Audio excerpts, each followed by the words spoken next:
बहुत समय पहले की बात है। एक छोटे से गांव में एक किसान रहता था। उसका नाम मोहन था। मोहन मेहनती और ईमानदार व्यक्ति था। वह अपनी छोटी सी जमीन पर खेती करके अपना और अपने परिवार का भरण पोषण करता था। उसकी जिंदगी सरल थी, लेकिन वह अपनी मेहनत और ईमानदारी के लिए पूरे गांव में जाना जाता था। एक दिन मोहन अपने खेतों में काम कर रहा था। अचानक उसे दूर से रोने की आवाज सुनाई दी। वह तुरंत अपनी फावड़े को नीचे रखकर उस दिशा में दौड़ा। उसने देखा कि एक छोटे से लड़के का पैर दलदल में फंसा हुआ है और वह बाहर निकलने के लिए जोर जोर से चिल्ला रहा है। मोहन ने बिना समय गवाए लड़के को बचाने के लिए दलदल में उतरकर उसे बाहर निकाल लिया। लड़का रोते रोते मोहन को धन्यवाद देने लगा। मोहन ने उसे शांत किया और कहा, बेटा, यह तो मेरा फर्ज था। अब तुम सुरक्षित हो।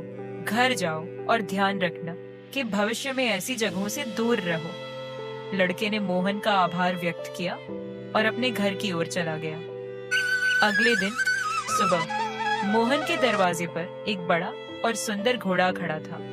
साथ एक अमीर आदमी खड़ा था जो उस लड़के का पिता था। उसने मोहन को धन्यवाद दिया और कहा, तुमने मेरे बेटे की जान बचाई है।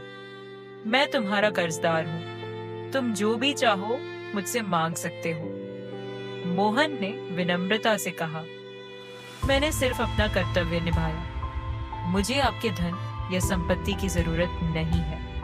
अमीर आदमी ने मोहन की ईमानदारी और आत्मसम्मान की प्रशंसा की। उसने कहा, अगर तुम मुझसे कुछ नहीं चाहते तो मुझे कम से कम तुम्हारे बेटे की शिक्षा का खर्च उठाने की अनुमति दो। मैं चाहता हूँ कि वह बड़ा होकर एक महान इंसान बने। मोहन ने पहले तो इनकार किया, लेकिन बाद में अमीर आदमी के आग्रह पर उसने यह प्रस्ताव स्वीकार कर लिया। समय बीतता गया।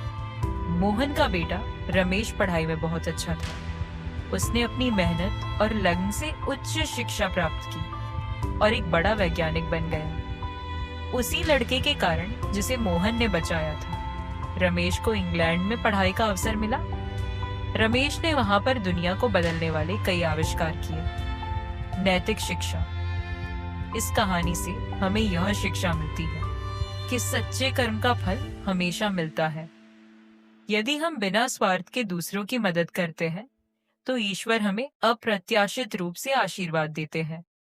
हमें हमेशा दूसरों के प्रति दयालु और ईमानदार रहना चाहिए। कैसी लगी ये कहानी? ऐसी कहानी देखने के लिए लाइक एंड सब्सक्राइब कीजिए।